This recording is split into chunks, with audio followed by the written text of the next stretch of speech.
I've been doing Chatter That Matters since 2020, and I guess I've earned enough of a reputation that on any given week, I get pitched a dozen or more times by book publishers, publicists, PR companies, and even guests themselves to appear on the show. And as you know, I only do the show once a week, so that's a lot of people I have to turn down, and a lot of tough decisions I have to make.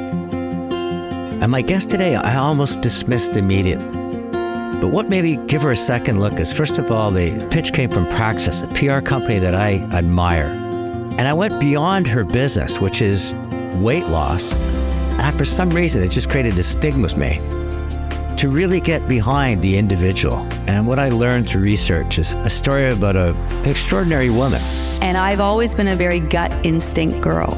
I know what works. I know where I want to go. I know what I need to do to get there. Was certainly self-motivated, didn't find any inspiration or motivation from her parents, had personal context in terms of weight loss. And each step along her journey, she continued to fill her knapsack with essential tools and skills that led her to the point in her life where she said, "This is my time to make something of everything I've learned." I felt like the odd man out in my childhood and with relationships and friends, and I just felt like I never belonged, so I wanted to create a space where everyone felt like they were welcomed and belonged. And she's made an extraordinary success of herself. And what I enjoyed most about this show, and I hope you do as well, is that instead of what a lot of people aspire to be entrepreneurs by saying, "I wish that was me," or "I could do that," she went out and carved and crafted her own path. I'm going to show you, I'm going to get it done. And I think that kind of resiliency has really helped, I guess, make me as successful as I am today. She's articulate, hilarious, self-deprecating, really an individual that I think in some ways no longer struggles with weight loss, but maybe her success. Because with her success comes the need to scale her organization, invite new people in, decide who's got influence and authority, and really all the dilemmas that happen when an entrepreneurial dream becomes a reality. Hi, it's Tony Chapman. Thank you for listening to Chatter That Matters, presented by RBC. If you can, please subscribe to the podcast, and ratings and reviews, well, they're always welcome and they're always appreciated. I'd like to welcome the one and only Gina Livy to Chatter That Matters. Gina, welcome. Thanks for having me. I'm glad I didn't listen to my instincts and instead did my homework. So I wanted to begin by actually, you're age 10. And in one of the articles I read about you, you said this is where you first got the entrepreneurial bug. And we're going to talk about your entrepreneurial success later in the show. But tell me what a 10-year-old does to sort of scratch that itch. When I was 10, I decided to open up a gym, paint my parents' basement, old school basement, white, and kind of reorganize whatever was down there and make a flyer. And I did this with my best friend at the time, Nicole, and we called it the GNFC, the Gina and Nicole Fitness Center.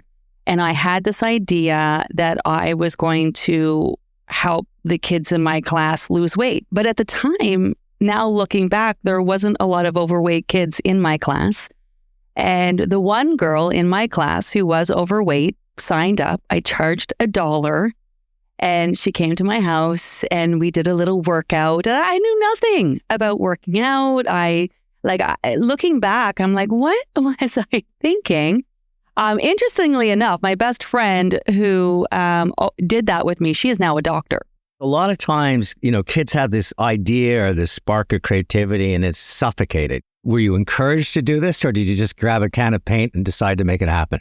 I mean, my mom had me when she was 21. They were married when they were 19. They were young. They were involved in sports, partying. Now look back, they probably weren't really paying attention to what I was doing. And they were just like, sure, go for it, whatever.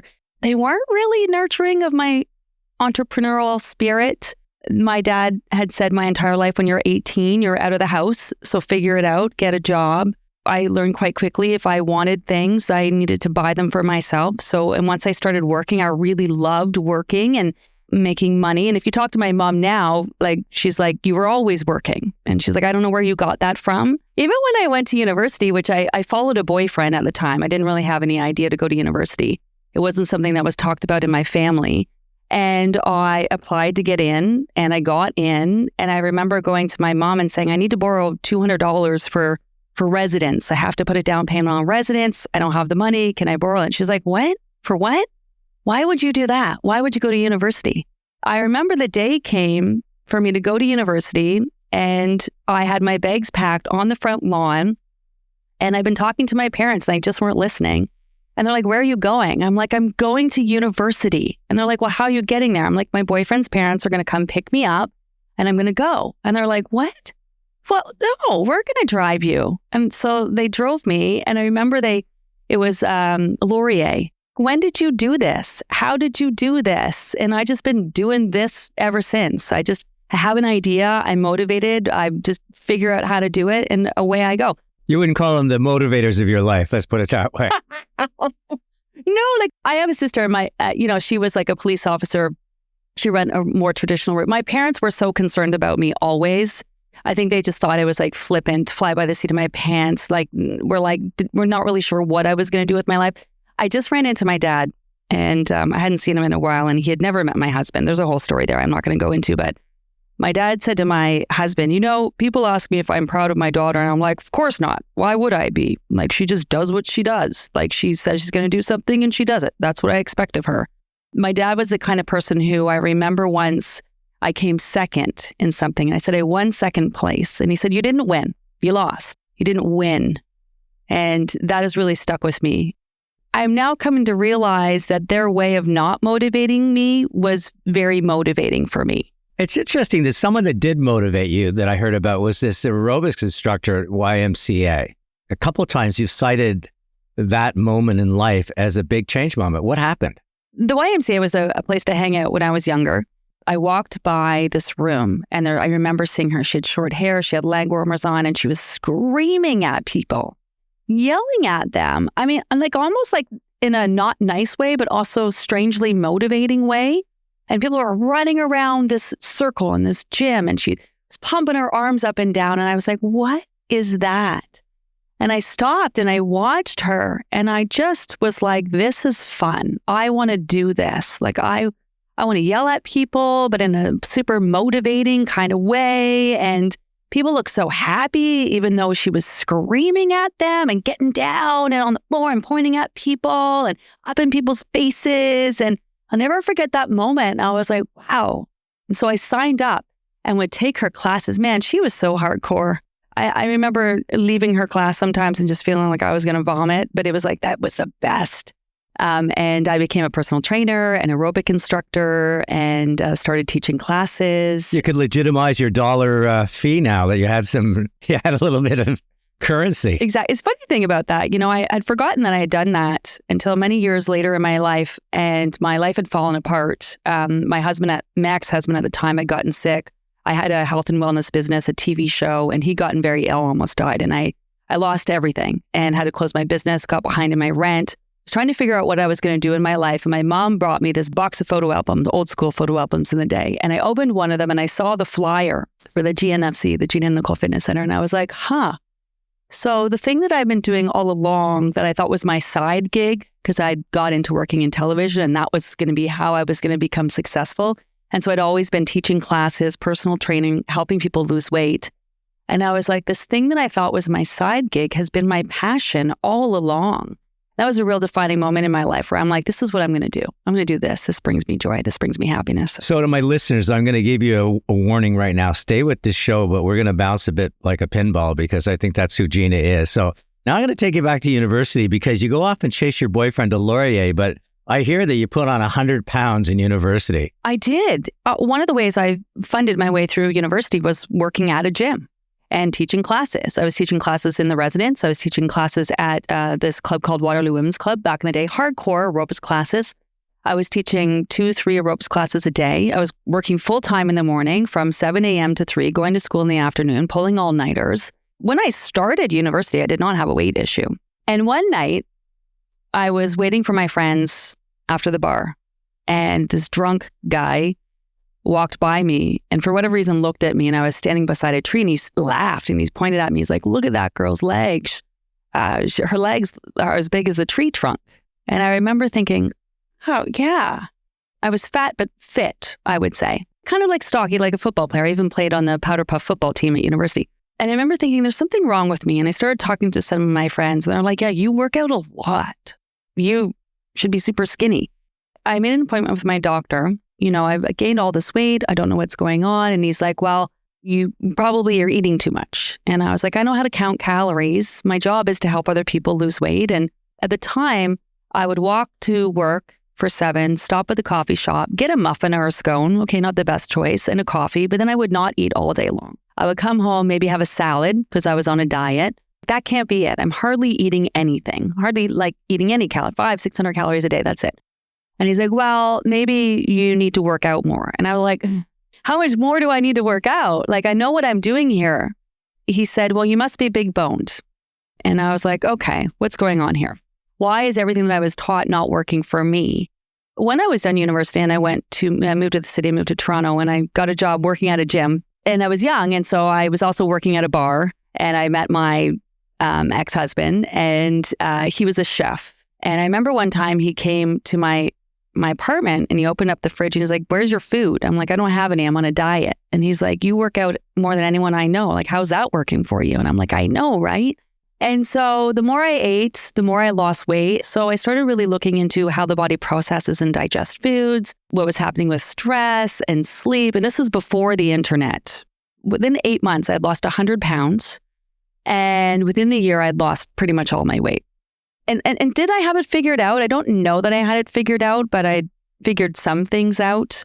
My stress levels had changed. I was starting to get sleep. I was, mindful about what I was eating. I was eating more than I ever have. You start figuring it out. And then part of this is television comes along as well.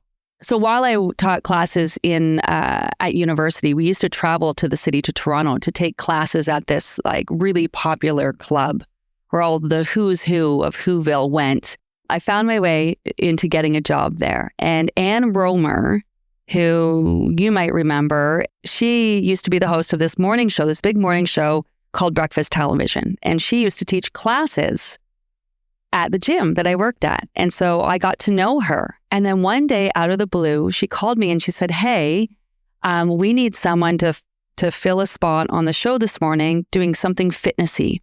Do you want to come on? And I was like, sure, I guess. I walked in, the lights, the busyness, the people yelling at each other and trying to organize things. And I was like, what is this? I want to be part of this thing that is being created, this live show, the energy, all of that.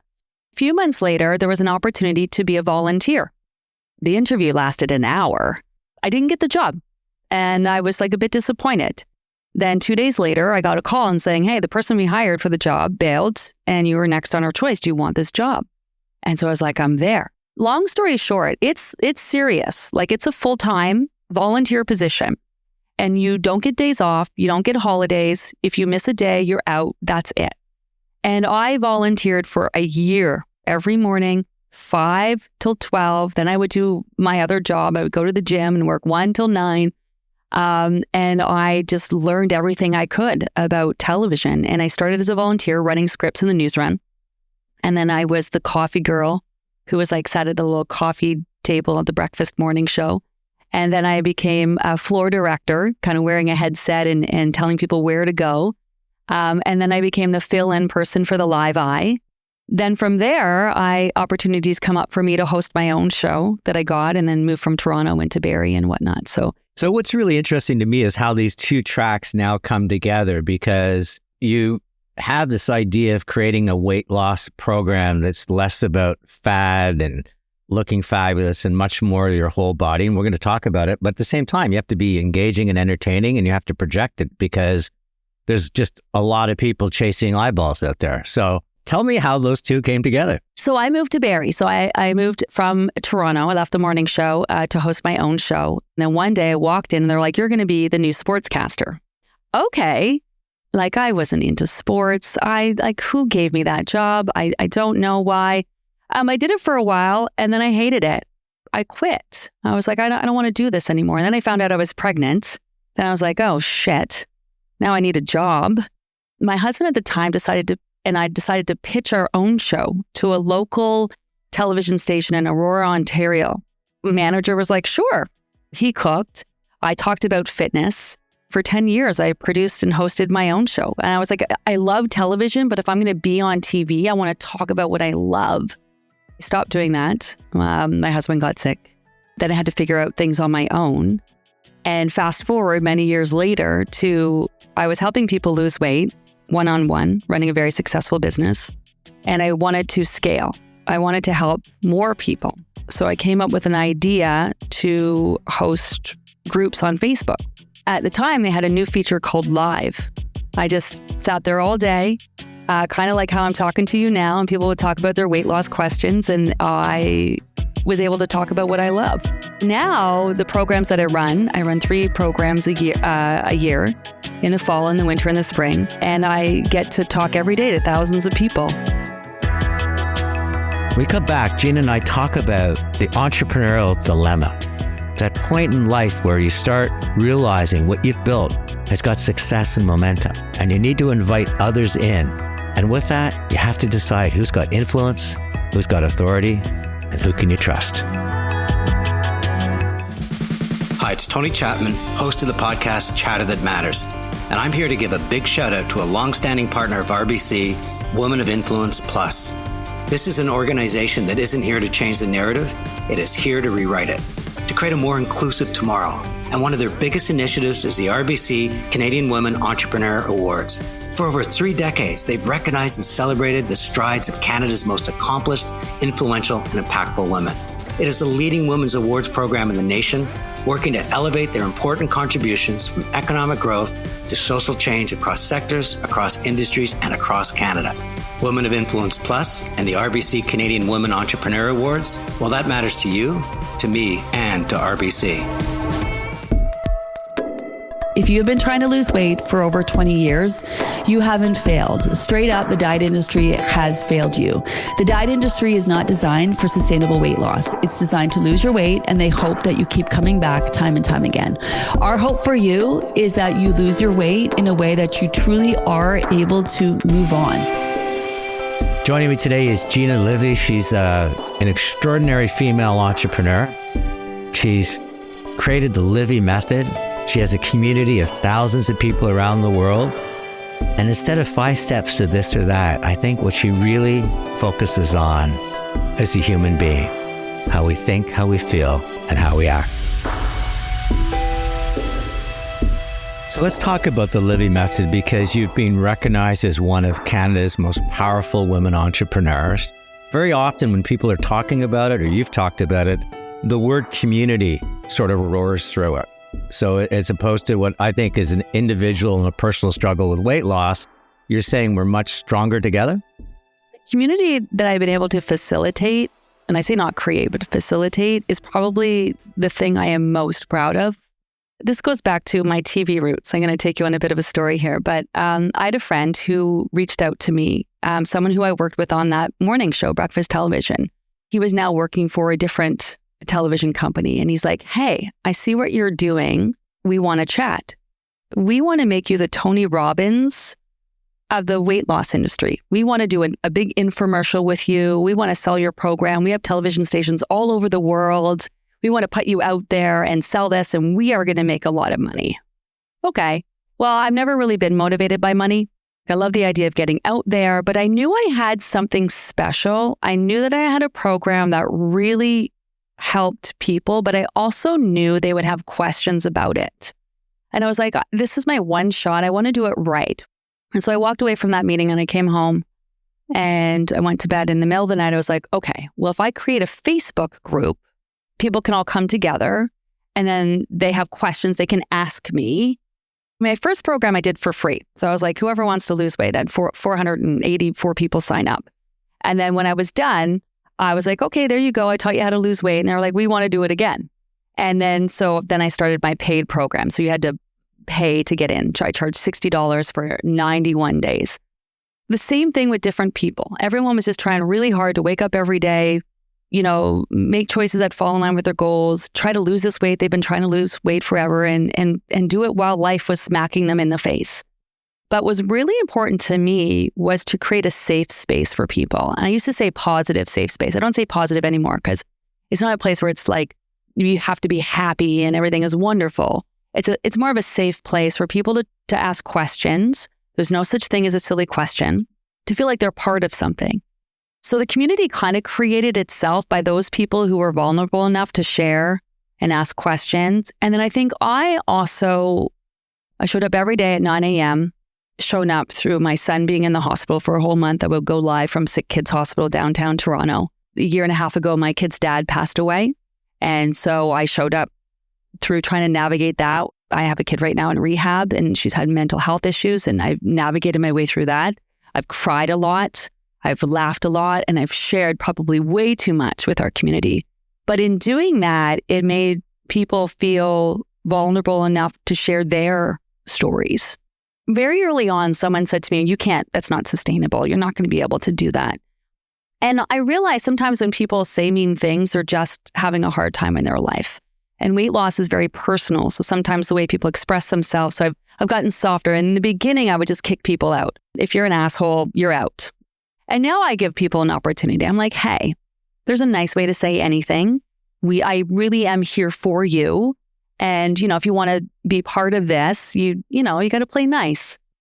It's just grown and grown and grown and grown. And, we have a community of upwards of, probably a couple 100,000 people at this point. And it's lovely. You talk about there's people that just struggle with other people's success. And when I read your critics, they talk about, well, it's not really a community, it's more of a cult, or your credentials are suspect. Is that a Canadian thing or is that a global thing where when somebody is successful, people find a way to try to find a way to put it down? It's the one thing that really surprised me. And it's a lot of times it's women and it's not men who are criticizing me making money. The program is $60. I mean, the value that you receive for it is insane. That's one of the things I've been criticized by people personally is like, you need to charge more money. Like, what are you doing? Because my whole model is accessible, affordable, doable. So I really, truly want people to lose their weight and then move on for the rest of their life. I don't want to keep making money from people. And ask me why I'm motivated. I don't know. It's my passion in life. And I truly am out there. I try to add more value, and keep the price at $60. It will never be low enough for people. Recently I got on the Dragon's Den, which was a really great moment for me because the Canada's Top 100 thing you mentioned, the Dragon's Den, was very validating for me. I was a single mom with 4 kids for a while and I sacrificed a lot. A lot of people, criticized me for the business part of things. And why can't I run it? Don't you want me to run a successful business? I would do it for free, except I have 43 people on my team right now. I want them to have a career where they are happy and they are passionate and they make good money. And to be criticized for that is something I never dreamed would happen. I always go back, and we're going off track, but I always question why women that have a majority in almost every democratic nation very rarely vote for a woman leader. Just curious, have you ever figured that out, or you're just going to go, you know what, it's not for me to think about. I'm much more interested in how the positive impact I'm having on others, and I'm going to let all of that stuff wash over. Does it get at you? I don't want to talk about that negative side of things, but it definitely is very real. I think about it all the time. Recently, we've decided to put our prices up, and I don't sleep at night. I need to put my prices up because my value keeps going up, and the cost of living goes up for my team, and it's still an amazing, incredible, ridiculous value. Yet I'm concerned about what people are going to say about it. It's interesting. I had a woman, I saw her on social media, and she was cutting me up and saying whatever thing she was saying about me. It was over an interaction of me trying to justify something she had said, and she didn't like my response. And I was like, I'm never going to win this conversation. I'm just going to let it go. I was thinking, man, here she is on Christmas Day at the time, trying to slam me. And I'm just trying to help people. Just so cliche. I'm the good guy. I haven't spoken to my dad in a while because my dad is not the most supportive person on the planet. And he met my husband for the first time. And he proceeded to tell stories that made me a fool and talk about how he wasn't proud of me. And I was like, what is wrong with him? I'm a good daughter. I work really hard. I'm a good person. It's his own thing. It's his own issue. So I try not to convince people. There's sort of this psychological chords that play through a lot of what you're doing. You talk about anxiety, emotional eating, Is this what you wanted for yourself growing up? I don't want to paint you in a corner on it, but it strikes me that this young woman looking to belong and looking for different things, and all of a sudden finally creating a community, in fact, is the kind of community you might have been looking for. I feel like I finally belong.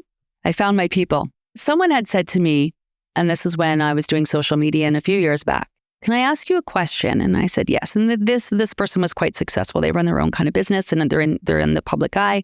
And they said, who are you talking to? And I said, what do you mean? And she's like, well, I go to your Instagram account, your social media, and I see you on the red carpet. I see you hanging out with your famous friends. I see you going for dinner. I see you, but who are your people? You are so knowledgeable. And she had been a client. And she's like, you are so good at what you do. You have so many good things to share and so much knowledge. Like, you need to find your people. This really got me thinking, like, who am I trying to help? Who are my people? And I spent a lot of time thinking about that. I was nervous about posting and what I was sharing and nervous about people picking me apart. And I just started sharing what I know. I believe sharing is caring. I've amassed a lot of knowledge in this space. If there's one thing I'm really good at, it's weight loss. Everything else in my life, a crapshoot. But I've spent my entire life trying to help people lose weight in a healthy, sustainable way. That's the place that I function from. What I've learned from other people is about making real change in your life. And what I've learned through making change in my own life, because I love change. I love change. People can change. You can change your situation. You can be in a shit situation, and then next thing you know, you're in a totally different situation just by doing the little things that you do each day. And when it comes to weight loss, it's not about what you're eating and when. It comes to your issues and associations in and around food, how you were raised, how your parents were raised and their issues and associations. It has to do making change with your habits, the habits you've created and creating new habits. It has to do with your beliefs, whether you believe you are worthy of making the changes that you want to make in your life. And for a lot of people, past trauma. And this is where a lot of times that has to do with trying to control certain elements in their life. It's the one thing that they could control. I don't personally promote my program as something that's going to help people with eating disorders, but I've always had an interest in what is going on with me, what is happening with me, and what do I need to do to make change. And so this is what I teach other people. I teach them to be in tune to their needs, to trust their gut, to be self-aware. People, especially through dieting, have learned to disconnect. From a young age, your parents, right? Eat your broccoli, it's good for you. Well, what if that broccoli upsets your tummy? You're taught to ignore that, eat it anyway. Eat everything on your plate. So you're taught as a young kid, many of us, to eat past the point of feeling satisfied because you're going to sit there and eat every last bite. Or you go to your parents, they're like, I'm hungry. They're like, dinner's in 3 hours. You can wait. And then you add dieting on top of that. And then you learn to starve yourself all day, not eat when you're hungry. We don't sleep when we're tired. We don't drink when we're thirsty. And so we learn to really disconnect. And so what I'm teaching people is to reconnect with what's going on with them physically and mentally. So for some people, that goes real deep. If you think about dieting, it's difficult because what makes weight loss hard is that you need to eat to survive. And your past and how, you've utilized food or your association with food factors in. So the weight loss industry has this oversimplified calories in versus calories out. And it's so much more than that. I want to help people lose weight, but in a way that they are changed forever. Is losing weight a Trojan horse for actually wanting people to feel better? Do you know, my motivation isn't weight loss. It's helping people lose weight already so they can move on and take that time and space and energy that they spend on it and put it into other things in their life. I want to solve the obesity crisis. I've created the algorithm for sustainable weight loss. I know that, and I have a team that at the University of Ottawa who's been studying the Libby Method. The Libby Method works. My focus is on maintenance, helping people not just lose their weight in a healthy way, but actually in a way they can maintain and sustain. A couple of things I want to talk about your business. You talked about having 42 people? Yes. How is that for you? Because for someone that used to just love to be in control of the aerobics class and then go home, teach a class and go home, you're now, that's a 24/7 responsibility for these people and how they feel, whether they belong in your organization and whether they think there's upward mobility. That must have changed everything for you to take that on. It's been very difficult sometimes for me because, and I'm going to be real honest here, people come and work for me and I try to do everything I can to make them happy. Full benefits, the best wage possible. I want them to be happy. And sometimes it seems like it's never enough. And I've just come to realize sometimes people are just unhappy in their life. So I'm not going to be able to make everybody happy, though I definitely do try. I want to be one of those companies where people want to work for me. But it's been difficult because the more people that I have on my team, and I want everyone to have a seat at the table. We're all sitting at the same table. That's it. But the more people you have on your team, the more people want to say. The hardest thing is trying to make people feel heard and seen, but also then at the same time, trust that I know better. It's been a learning curve for me to trust that I do know better. Not that I'm not open. I love a good brainstorming session. I love hearing people's ideas. But for a while, I wanted to make everybody happy. And so I would do what other people wanted to do. And every time in my life I've done what other people wanted to do, that's when shit just goes sideways. And that's a lesson in life for any entrepreneur because, when you start a business, you do everything. As you start surrendering control, it's one of the hardest things to do because other people are on that wire. And not only are you worried they're going to fall off, but at the same time, they might accidentally knock you off of it. I also, though, recognize that the skills and the tools that I had to bring the business to where it is are not necessarily the skills and the tools that I need in order to carry the business forward. So this is where I will never claim to know it all. And that I do have to learn to trust other people because at this point moving forward, I've never been here before. I've never run a company of this size with this many people. And I still have a lot to learn. And this is where I do have to learn to trust other people, but also to trust my gut. It's one thing to bring a great idea to the table, but I can't go against my gut. I have to be like, is this the right move? It's been very interesting. A lot of people on my team have jobs that they are not qualified to have. And so we hire people out of passion and then we help them acquire the skills. So they can take courses, they can go to school. That's something that I'm really proud of, is giving people the opportunity. And sometimes people rise to the occasion and sometimes they don't, which is hard for me too, because I can't want something for somebody that more than they want it from themselves. So that's where we're at now is if I want to have the number one weight loss company in the world, even I have a cap to what I've learned and where I'm at. I need help. And this is where we were recently on Dragon's Den. Talk to me about that, because up until now, you refused any outside investors, any external investors. You are someone who likes to have your hand on the rudder. What was it like on Dragon's Den? Is that something you really wanted investment, or was it more a way to get some profile or validation? I'm curious why you would go on. My husband and I, and my husband, Tony, he's been running the company with me for the last 4 years. He used to work at Amazon, quit his job when he realized like it was just getting too big for me. We have a great, successful business. We would watch people on the show and be like, what would our numbers be? And what would we say?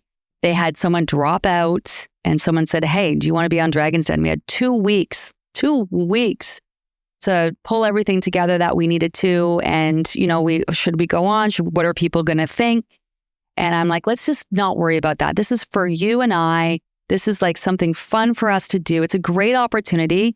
And we brought 6 of our members with us, people who've done the program, been successful. So we included it and we made it about wanting to make our community proud. We have a solid business. We don't have to worry about that. We went in with a really low valuation. We wanted to talk about our program. We want to talk about our people. And let's make the sole focus making our community proud. And the dragons fought over us. Like we were in there for an hour. People, you didn't even get to see half of it. People were throwing out deals left, right, and center. We didn't even have to counter because we got what we wanted. And when we walked away, we were like, wow, that was like really validating personally for me. I cried a lot. Because again, I sacrificed a lot and a lot of people in my life didn't understand what I was doing or why. I've never been quiet about the fact that I want to have the number one weight loss company in the world. Like that's it. So it was really interesting because it was a really proud moment, but I did get a bit of criticism for that. Talking about investors, yeah, we don't need the money. But what I do need is I need someone who's been where I haven't been. I need someone who's going to share their knowledge with me to help, just like people come to me and ask me to help them lose weight because of what I've learned. I need people to help me in business. We haven't signed a deal yet. I'll be honest in that. But what I can tell you, especially Michelle Romanoff, who we made a deal with, I've spoken to her about 5 times, talk about an incredible woman. She says, listen, you don't need my money. Let's just see where your company's at. Let me see where I can help.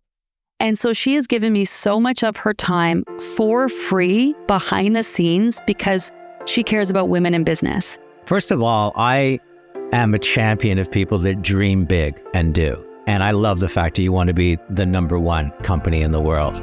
Anybody that tries to pull you down, slap them.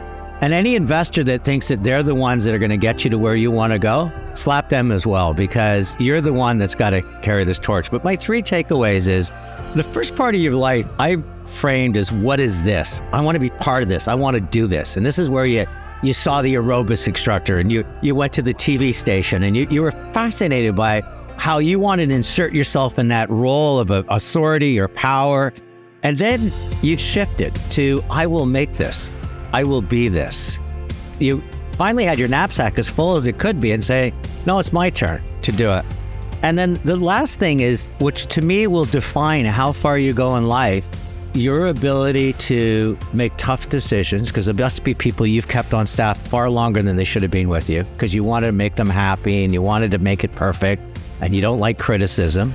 But it really comes down to this sense of navigating this new world for you of trust. I have to trust others that I'm bringing in who have skills that I don't have. But at the same time, I can never lose the sense of trusting my gut, because it's what got us here. And there's a great book called The Founder's Dilemma. You were hitting that dilemma point, because you've got to decide, am I going to be the founder that continues to grow this business? Or am I going to surrender that role? And I've yet to see that successfully done. I think there's so much coming through you, but the thing I admire the most is this great passion. And I'm just delighted you came on Chatter That Matters. Thank you. Thank you. You get me. Once again, a special thanks to RBC for supporting Chatter That Matters. It's Tony Chapman. Thanks for listening, and let's chat soon.